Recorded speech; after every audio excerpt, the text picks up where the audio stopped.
And it's one of these things that I hear is that Israel is not responsible for the poverty, at least entirely, in Gaza. And in fact, what's happening is that the leaders of Hamas are these lavish billionaires who are siphoning money out of the people so they can live these lavish lives. This is something that, I mean, another thing that I hear is from, I think I heard this from Sam Harris, so I don't want to be totally wrong on this, but that Hamas is just such a horrible anti-Semitic organization that the West simply cannot tolerate them. And these are two things that, I don't know, maybe they go hand in hand, maybe they don't, but I was wondering if these were things you could comment on before we progressed. Well, for better or for worse, there's probably no spot in the world which has been more closely engaged in and monitored by international human rights organizations, humanitarian organizations, European Union organizations, UN affiliate organizations, UNCTAD, the United Nations Conference on Trade and Development, the World Bank, the IMF, everybody and anybody in the humanitarian human rights UN system have a presence in Gaza. So, for example, if you look at the first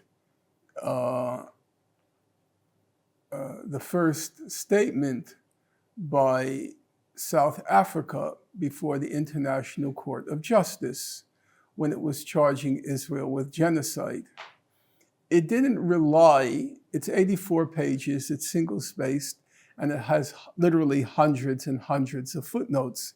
And each footnote has multiple references in each footnote, okay? If you look at the organizations that they cite to document their, it's called an application. If you look at the documents they cite in order to demonstrate Israel's committing a genocide in Gaza, for the first time, I've studied this for decades now. It's the first time they barely make any mention of human rights organizations. They cite all the UN organizations. They cite Save the Children. They cite UNESCO. They cite UNICEF. They cite the UN High Commissioner for Human Rights.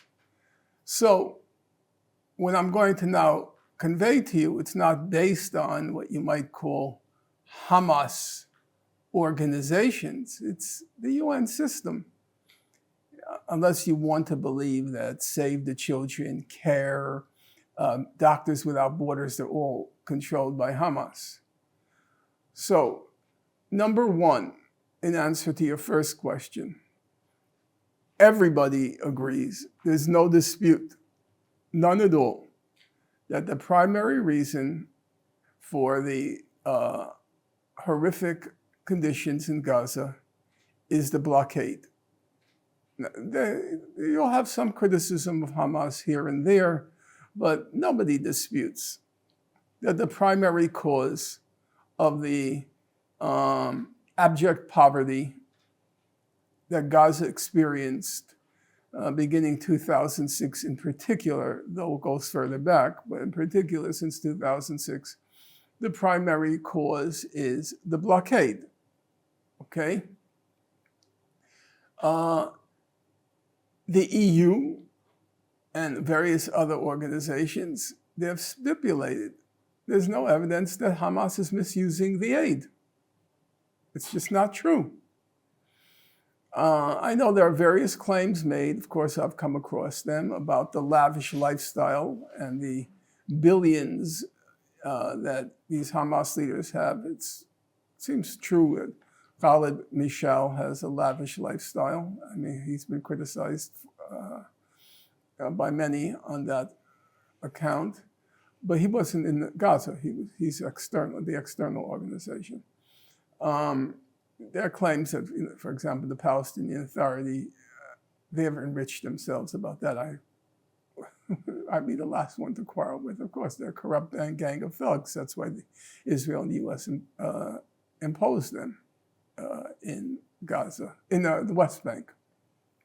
So I would say the record is very clear that the primary cause of the horrific conditions in Gaza is the blockade, the Israeli blockade.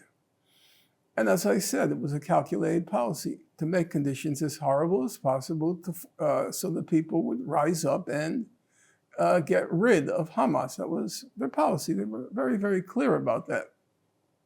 Now, it's also true that there is a wealthy tier in Gaza.